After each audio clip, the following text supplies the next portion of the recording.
കാണുന്ന എല്ലാ പൂക്കളും പറിച്ച് തലയിൽ വെക്കരുത്, ചിലതിന് ഔഷധ ഗുണമുണ്ട്. അപ്പോൾ എല്ലാവർക്കും അസ്സലാമു അലൈക്കും.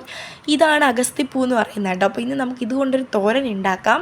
ആദ്യം ചട്ടി അടുപ്പത്തേക്ക് വയ്ക്കുക, അതിലേക്ക് നമ്മൾ സവോള ചേർത്ത് കൊടുക്കുക, എന്നിട്ട് നന്നായിട്ട് വഴറ്റിയെടുക്കുക. ഇനി ഇതിലേക്ക് നമ്മൾ കുറച്ച് മുളക് ചേർത്ത് കൊടുക്കുക, എന്നിട്ട് നന്നായിട്ട് വഴറ്റിയെടുക്കുക കേട്ടോ. വഴറ്റിയെടുത്തതിന് ശേഷം കൊത്തി അരിഞ്ഞ് വെച്ചിരിക്കുന്ന ഈ ഒരു അഗസ്തിപ്പൂവും കൂടെ ചേർത്ത് നന്നായിട്ട് ഇളക്കുക.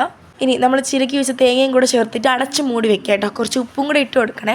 സത്യം പറഞ്ഞാൽ ഇത്രയും മതി എന്നാണ് എൻ്റെ ഉമ്മച്ചി പറഞ്ഞത്. എന്നാലും ഒരു രസത്തിന് ഒരു മുട്ടയും കൂടെ കിടക്കട്ടെന്നേ. സംഭവമെല്ലാം ശരിയാണ്. നമ്മൾ മുട്ടയെല്ലാം ചേർത്ത് നന്നായിട്ട് ഇളക്കിയിട്ട് ഒരു തോരൻ പരുവത്തിലാക്കി എടുക്കണം.